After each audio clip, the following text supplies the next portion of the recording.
Students, आज की इस वीडियो में हम पर्टिकुलर इंटीग्रल निकालना सीखेंगे। जब भी किसी लीनियर डिफरेंशियल इक्वेशन का जो राइट हैंड साइड फंक्शन होता है f(x) वो किसके इक्वल होगा, कॉस हाइपरबोलिक ax फंक्शन या फिर साइन हाइपरबोलिक ax फंक्शन। तो यानी कि जब भी हमें हाइपरबोलिक फंक्शंस गिवन होंगे राइट हैंड साइड पे किसी भी लीनियर डिफरेंशियल इक्वेशन का, तो हम पर्टिकुलर इंटीग्रल कैसे निकालेंगे उस केस में आज की इस वीडियो में हम वो सीखेंगे। जब भी हमें कॉस हाइपरबोलिक फंक्शन या फिर साइन हाइपरबोलिक फंक्शन गिवन होगा तो जो सबसे पहला स्टेप होगा वो क्या होगा, हमें कॉस हाइपरबोलिक ax या फिर साइन हाइपरबोलिक ax के ये वाले फॉर्मूलेज अप्लाई करने होंगे। तो जो कॉस हाइपरबोलिक ax का फॉर्मूला होता है वो किसके इक्वल होता है, e⁻ax plus e⁻−ax then divided by 2। और जो साइन हाइपरबोलिक ax होता है वो किसके इक्वल होता है, e⁻ax then minus e⁻−ax divided by 2। जो कॉस हाइपरबोलिक है उसमें क्या है, बीच में यहाँ पे प्लस साइन है, और जो साइन हाइपरबोलिक है उसमें क्या है, बीच में यहाँ पे माइनस साइन है। तो स्टूडेंट्स ये दोनों फॉर्मूले आपको लर्न करने पड़ेंगे। तो स्टूडेंट्स जब भी हमें कॉस हाइपरबोलिक ax गिवन होगा राइट हैंड साइड पे तो हम क्या करेंगे, ये वाला फॉर्मूला अप्लाई कर देंगे। तो उससे क्या होगा, जो हमारा राइट हैंड साइड का फंक्शन होगा वो किस में कन्वर्ट हो जाएगा, एक्सपोनेंशियल फॉर्म में कन्वर्ट हो जाएगा, e⁻ax plus e⁻−ax divided by 2। तो जब हमारा right hand side function exponential की टर्म्स में आ जाएगा तो हम क्या करेंगे, जो हमारा केस नंबर 1 था, जो हमने लेक्चर नंबर 6 में पढ़ा था स्टूडेंट्स, क्या पढ़ा था कि जब भी हमारा f(x) e⁻ax की फॉर्म में होगा तो इस केस में हम pi कैसे निकालते थे, ये चीज हम ऑलरेडी लेक्चर नंबर 6 में पढ़ चुके हैं। तो स्टूडेंट्स इस केस के अंदर हम क्या करते थे, हम d को स्मॉल a से रिप्लेस करते थे। तो स्टूडेंट्स जब भी हमारे पास हाइपरबोलिक फंक्शंस गिवन होंगे तो हमारा जो फर्स्ट स्टेप होगा वो क्या होगा, हाइपरबोलिक फंक्शन को हमें एक्सपोनेंशियल फंक्शंस में कन्वर्ट करना होगा। जब हम एक बार अपना एक्सपोनेंशियल फंक्शन में कन्वर्ट कर देंगे तो उसके बाद जो केस नंबर 1 था, जो हमने लेक्चर नंबर 6 में पढ़ा था कि जब भी हमारा right hand side function e⁻ax की फॉर्म में होता है तो हम पर्टिकुलर इंटीग्रल निकालने के लिए क्या करते हैं, कैपिटल D को स्मॉल a से रिप्लेस कर देते हैं। ये चीज हम ऑलरेडी लेक्चर नंबर 6 में पढ़ चुके हैं। तो इसीलिए स्टूडेंट्स इस वीडियो को आगे देखने से पहले आप लेक्चर नंबर 6 जरूर देख लेना, सो दैट आज के जो हम क्वेश्चंस करेंगे वो आपको अच्छे से समझ में आ सके। तो अब हम स्टार्ट करते हैं question number 1। Now students question number 1 is we have to solve this linear differential equation. तो स्टूडेंट्स इस लीनियर डिफरेंशियल इक्वेशन में हम देख सकते हैं जो राइट हैंड साइड है वहाँ पर क्या गिवन है, कोई फंक्शन गिवन है x का। तो जो सोल्यूशन होगा वो किसके इक्वल हो जाएगा, complementary function plus particular integral. तो सबसे पहले हम क्या लिखेंगे, let y is equal to cf plus pi be the solution of equation 1, और इस इक्वेशन को हम 1 से रीनेम कर देते हैं। तो स्टूडेंट सबसे पहले हम क्या करेंगे, हम कॉम्प्लीमेंट्री फंक्शन निकालेंगे। तो कॉम्प्लीमेंट्री फंक्शन निकालने के लिए सबसे पहला स्टेप क्या होता है, हम डिफरेंशियल ऑपरेटर कैपिटल D को डिफाइन करते हैं। तो यहाँ पर जो कैपिटल D होगा वो किसके इक्वल हो जाएगा, d/dx के, क्योंकि जो डेरिवेटिव है वो किस वेरिएबल के रिस्पेक्ट में है, x के रिस्पेक्ट में। तो इसीलिए जो डिफरेंशियल ऑपरेटर कैपिटल D है वो किसके रिस्पेक्ट में हो जाएगा, x के रिस्पेक्ट में। उसके बाद हम क्या करते थे, जो ये गिवन लीनियर डिफरेंशियल इक्वेशन होती है इसको हम कैपिटल D की टर्म्स में लिखते हैं। तो हमारा क्या आ जाएगा, जब हम कैपिटल D के टर्म्स में लिखेंगे, dqy minus 4dy is equal to 2 cos hyperbolic 2x। Now next step क्या होता था स्टूडेंट्स, हम y को कॉमन ले लेंगे तो हमारा क्या आ जाएगा, ब्रैकेट के अंदर d³ माइनस 4d और y जो है ब्रैकेट के बाहर लिख देंगे, then is equal to 2 cos hyperbolic 2x। Now next step is we have to find the auxiliary equation. तो जो ऑक्सिलरी इक्वेशन होगी वो क्या आ जाएगी स्टूडेंट्स, जो ये कैपिटल D है इसको हम स्मॉल m से रिप्लेस कर देंगे। तो हमारा क्या आ जाएगा, m³ minus 4m equal to 0। तो स्टूडेंट्स ये आ गई हमारी ऑक्सिलरी इक्वेशन। जब हमारी ऑक्सिलरी इक्वेशन आ जाती है तो नेक्स्ट स्टेप क्या होता है, हमें रूट्स निकालने होते हैं इस इक्वेशन के। तो अब हमें इसके रूट्स निकालने हैं। तो स्टूडेंट्स अब हम देख सकते हैं इस टर्म के अंदर भी m है और इस टर्म के अंदर भी m है। तो m हम कॉमन ले लेंगे तो हमारे पास क्या आ जाएगा, ब्रैकेट के अंदर m² minus 4 than equal to 0। तो हमारे पास क्या आ गया, एक m की वैल्यू 0 आ गई, और जो सेकंड वाला फैक्टर है वो क्या है, m² माइनस 4। तो हम इसको भी 0 के साथ इक्वेट कर देंगे। तो यहाँ यहाँ से m स्क्वायर की वैल्यू क्या आ गई 4, तो m की वैल्यू क्या आ गई +-2। तो स्टूडेंट्स जो हमारी फर्स्ट रूट की वैल्यू है वो क्या है 0, जो हमारा सेकंड रूट है वो क्या है 2 और जो हमारा थर्ड रूट है वो क्या है -2। नाउ स्टूडेंट्स हमने तीनों रूट्स कैलकुलेट कर लिए हैं और अब हमें क्या लिखना है कॉम्प्लीमेंट्री फंक्शन। तो जो कॉम्प्लीमेंट्री फंक्शन होगा वो किसके इक्वल हो जाएगा, यहाँ पर स्टूडेंट्स जो तीनों रूट्स है वो क्या है रियल नंबर्स है और तीनों के तीनों रूट्स क्या है डिस्टिंक्ट। तो ये कौन सा केस हो गया, case number 1, real and distinct roots. तो जो कॉम्प्लीमेंट्री फंक्शन होगा वो किसके इक्वल हो जाएगा, C1 कांस्टेंट, देन e⁻⁴ जो फर्स्ट रूट है वो क्या है 0, तो 0 into x, then we have plus C2, then e⁻⁴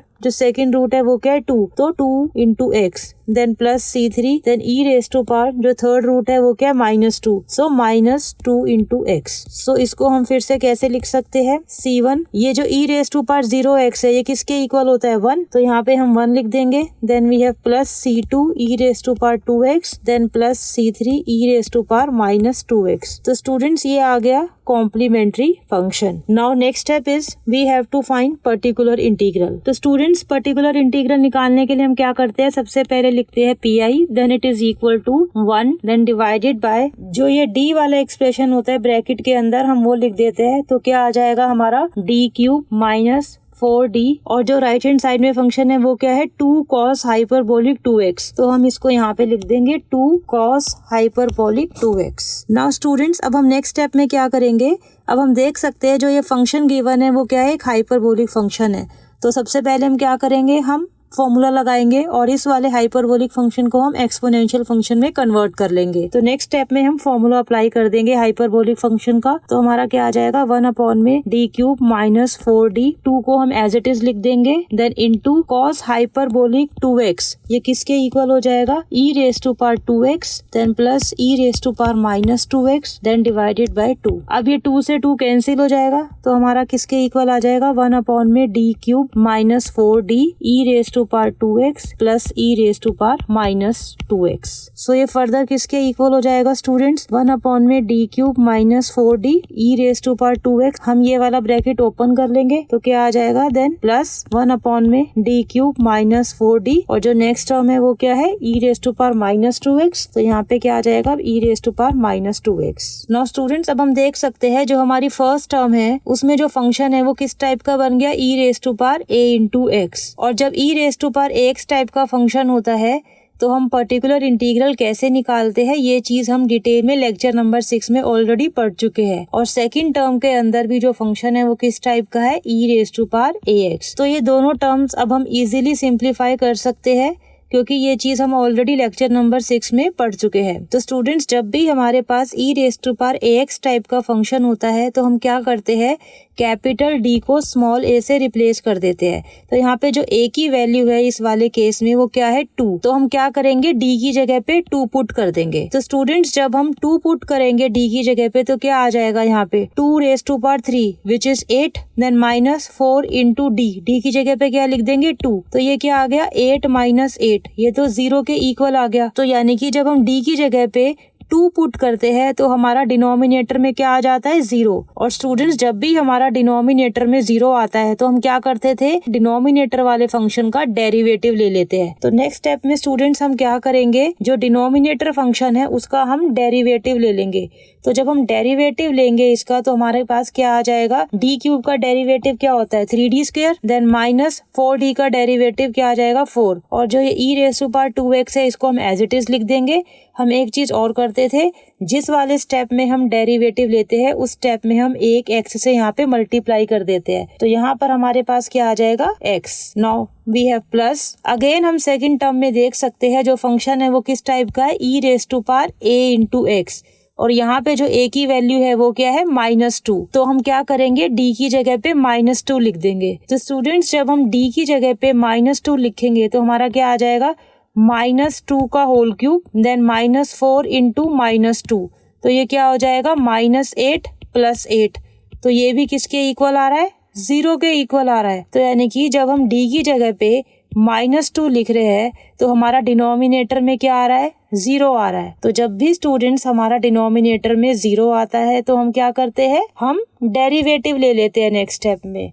तो अगेन हम क्या करेंगे, डेरिवेटिव ले लेंगे। वो क्या आ जाएगा, 3d² - 4, और जो ये वाला फंक्शन है वो उसको हम एज इट इज लिख देते हैं और साथ में एक एक्स से यहाँ पे मल्टीप्लाई कर देते हैं। आई होप स्टूडेंट्स ये वाला स्टेप आपको समझ में आ गया होगा। ये चीज हम बहुत बार पढ़ चुके हैं लेक्चर नंबर 6, 7, 8 में। जब भी डिनोमिनेटर में 0 आता है तो हम क्या करते हैं, डेरिवेटिव लिख देते हैं नेक्स्ट स्टेप में और एक एक्स से मल्टीप्लाई कर देते हैं। नाउ स्टूडेंट्स नेक्स्ट स्टेप में हम क्या करेंगे, यहाँ पर अभी हम देख सकते हैं जो डी है वो बचा हुआ है डिनोमिनेटर में। तो अगेन हम क्या करेंगे, जो ए की वैल्यू है 2, वो क्या करेंगे, डी की जगह पे हम 2 लिख देंगे। तो नेक्स्ट स्टेप में हम क्या करेंगे, x as it is, then 1/3 into d²। d² की जगह पे क्या लिख देंगे, 2 का होल स्क्वायर विच इज 4। तो यहाँ पे क्या आ जाएगा 4। देन वी हैव -4 और जो ये फंक्शन है उसको हम एज इट इज लिख देंगे। Then we have plus x into 1/, again क्या करेंगे, d की जगह पे अब यहाँ पे क्या लिख देंगे, -2। यहाँ पे जो a की वैल्यू है वो क्या है, -2, तो d की जगह पे क्या लिख देंगे, -2। सो -2 का होल स्क्वायर करेंगे तो क्या आ जाएगा 4। तो यहाँ पे क्या आ जाएगा 3 इंटू 4 देन -4, और जो ये फंक्शन है उसको हम एज इट इज लिख देंगे। अब नेक्स्ट स्टेप में क्या करेंगे, x इंटू 1 डिवाइडेड बाय, इसको हम सॉल्व कर लेंगे तो क्या आ जाएगा 12 - 4 विच इज 8। तो डिनोमिनेटर में आ गया 8 और ये फंक्शन हम एज इट इज लिख देंगे। Then we have plus x into 1 divided by, again क्या आ जाएगा 12 - 4 विच इज 8 एंड देन e⁻²⁻2x। तो स्टूडेंट्स हमारा क्या आ गया, x e⁻2x divided by 8, then we have plus x e⁻2x divided by 8। Now students अब हम देख सकते हैं ये जो हमारा फंक्शन है वो कम्प्लीटली x वेरिएबल के अंदर आ गया है। जो कैपिटल डी था डिफरेंशियल ऑपरेटर वो हट चुका है। So this is the final particular integral. Now students अब हमें अपना फाइनल सॉल्यूशन लिखना है, वो क्या था, y is equal to complementary function plus P. तो हम क्या करेंगे, CF को और PI को दोनों को ऐड करके लिख देंगे। So solution is y is equal to CF। सबसे पहले हम CF लिख देंगे, then plus PI which is x/8 e⁻²x, then we have x/8 e⁻⁻2x। तो स्टूडेंट्स ये है हमारा final solution for the given linear differential equation. So I hope students आपको ये क्वेश्चन समझ में आ गया होगा।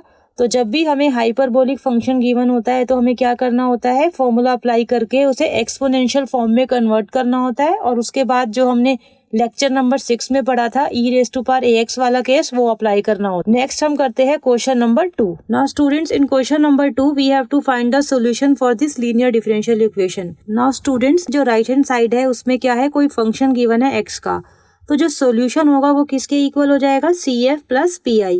तो सबसे पहले हम लिख लेते हैं let y is equal to CF plus PI be the solution of equation 1, और इस इक्वेशन को हम 1 से डिनोट कर लेते हैं। तो सबसे पहले स्टूडेंट्स हम निकालेंगे कॉम्प्लीमेंट्री फंक्शन। तो कॉम्प्लीमेंट्री फंक्शन निकालने के लिए सबसे पहला स्टेप क्या होगा, हम ऑक्सिलरी इक्वेशन लिखेंगे। वो क्या हो जाएगी, हम कैपिटल D को स्मॉल m से रिप्लेस कर देंगे तो हमारे पास ऑक्सिलरी इक्वेशन आ जाएगी।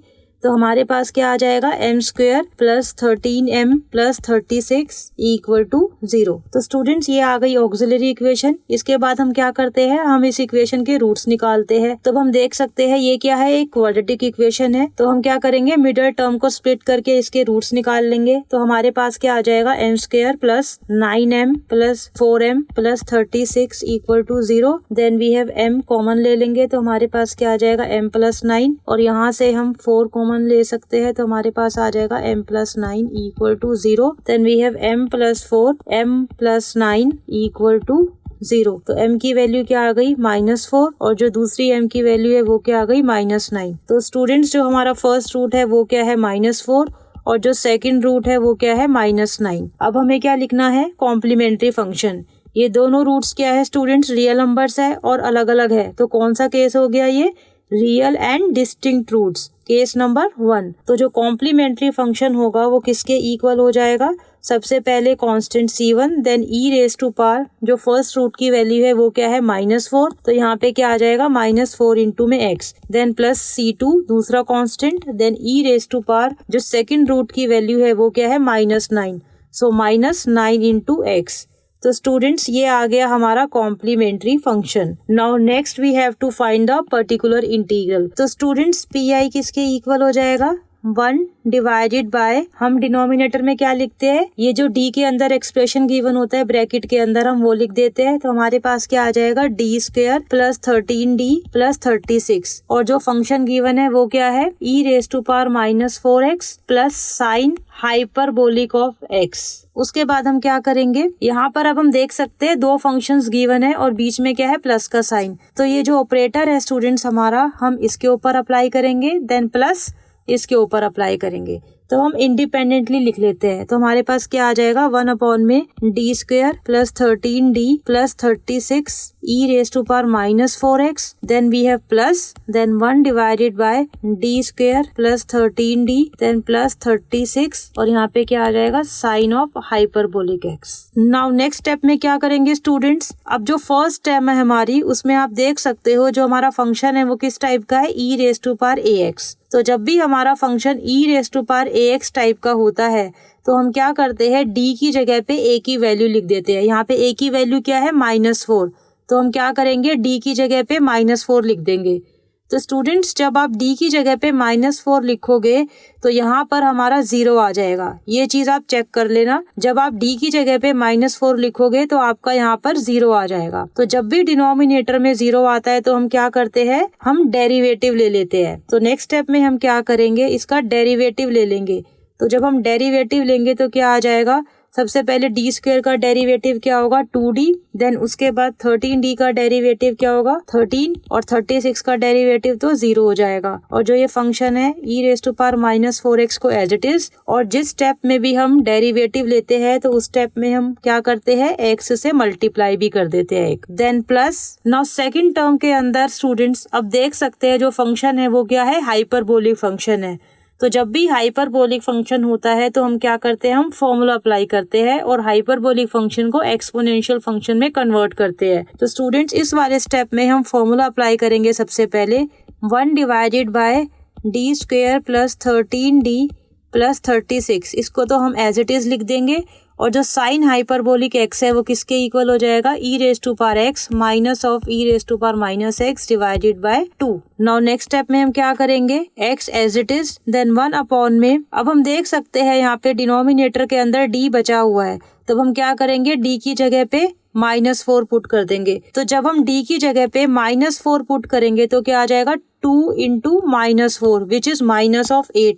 तो यहाँ पे क्या आ जाएगा, -8 प्लस 13, और जो ये वाला फंक्शन है इसको हम एज इट इज लिख देंगे। ये जो सेकंड टर्म है स्टूडेंट्स, अब उसमें हम क्या करेंगे, ये जो 2 है इसको हम यहाँ पे लेफ्ट हैंड साइड पे लिख सकते हैं क्योंकि ये कांस्टेंट है। तो हम क्या करेंगे, जो ये 1/2 है इसको हम ब्रैकेट के बाहर लिख देंगे, और जो ये ऑपरेटर है, ये पूरा ऑपरेटर ये किस पे अप्लाई हो जाएगा, e⁻x माइनस ऑफ e⁻−x पे। तो हम कैसे लिखेंगे, 1 में d² plus 13d then plus 36, और हमारा फंक्शन क्या है, e⁻x minus of e⁻−x, then bracket close. Now students अब हम नेक्स्ट स्टेप में क्या करेंगे, अब हम देख सकते हैं जो ये वाली टर्म है हमारी फर्स्ट टर्म, इसके अंदर कैपिटल D नहीं बचा, तो यानी कि ये वाली टर्म तो सॉल्व हो चुकी है, हमें इसे एज इट इज लिखते जाना है हर स्टेप में। तो स्टूडेंट्स नेक्स्ट स्टेप में क्या होगा, इसको हम सॉल्व कर लेंगे तो क्या आ जाएगा, -8 plus 13, so it will be 5, so it will be equal to x divided by 5 and then e⁻⁻4x as it is, then we have plus 1/2,